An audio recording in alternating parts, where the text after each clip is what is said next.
السلام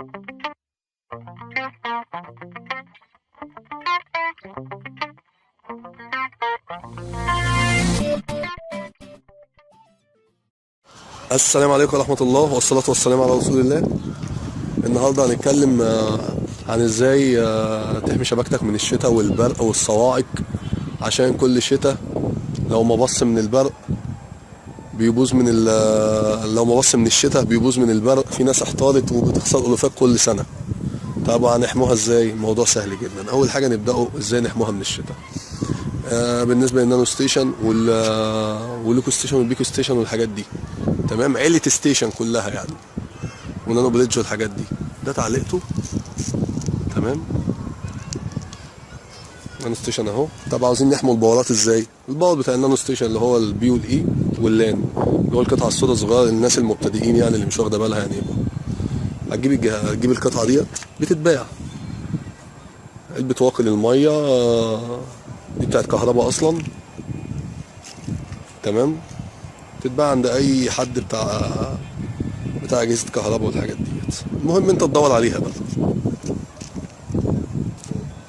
تفتحها من تحت، تدخل سلوكك وتطلع يا دوبك السلكية اللي طالعة على النانو ستيشن. طب في ناس قالت لك طب ال جي بقى، عشان كله بيرسم بال جي والدنيا تمام دلوقتي. ال جي يا سيدي اهو، ال جي اهو، هذا ال جي اهو، ال جي اهو، هذا ال جي. في ناس تقول لك طب ما احنا نجيبه دي ونطلعوا منها الانتلتين مش هتيجي هنا يا سيدي عشان ما تعملش مفتح. في انتله هتيجي وانتله لا، وبعدين تجيب دي ب100 وحاجه، والال جي اصلا ب140 ودي ب140، تلاقي ال جي واقف عليك ب 300 جنيه. طب وليه؟ هتغطيه بحاجه صغيره، جيركن بشلم او ببلاش هتلاقيه في الشارع بتاع عربيه، جيركن اللي هو العربيه الملاك ال4 لتر اهو يا سيدي اهو. هتطلع منه، هنكمله الفيديو عشان التاني وقف. هتطلع منه الانتلتين سيادتك اهو، وهتغطيها بحته شمع يا دوبك، بس حته شمع.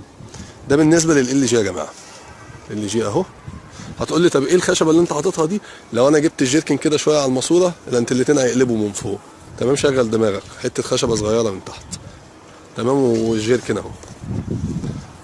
طب بالنسبه بقى للصواعق، في ناس بتقول البرق بيحرق الاجهزه. البرق لو جه هيطير لك ال جي بالنانو ستيشن اهو. سيخ فوق اهو، سيخ نحاس، الافضل نحاس فوق اهو، نحاس. الحته دي يا تعملها بلدي بايدك يا تجيب لها دي، تمام، يا تربط السلك بلدي بايدك في السيخ النحاس. سلك اهو، سلك كهرباء عادي تنزله. طبعا يروح فين يا مصطفى سلك الكهرباء دوت؟ توديه كهرباء؟ لا، اي سيخ حديد في السطح اللي انت حاطط عليه الماسوره واربطه فيه، اي سيخ حديد يعني. السلك اهو، السيخ اهو، سيخ نحاس، الافضل سيخ نحاس عشان النحاس بيمتص جاذبيه البرق اكتر. وتربط فيه سلك كهرباء او تجيب له المسمار دوت فيز، مش فاكر اسمه ايه بصراحه اهو، احسن من الربط يعني. وتنزل بالسلك اهو، سلك اهو، السلك اللي هو المصمت ده او سلك عادي، بس انا عشان بحب اشتغل بحاجات نظيفه جايب سلك نظيف شويه، ونازل بيه على اشاير اللي هي في العمود، اي سيخ طالع من الخرسانه بتاعت البيت، تمام. وده كان موضوعنا النهارده يا جماعه اهو. ادي حل مشكله البرق.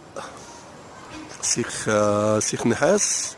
سيخ الحديد حلو بس بيصدي، سيخ نحاس احسن سلك كهرباء فلده واحده، ما تكلفش نفسك، هي طرف كهرباء فلده واحده واربطه فيه، واي اشياء طالعه من البيت اديها واربط فيه، تمام. ده بالنسبه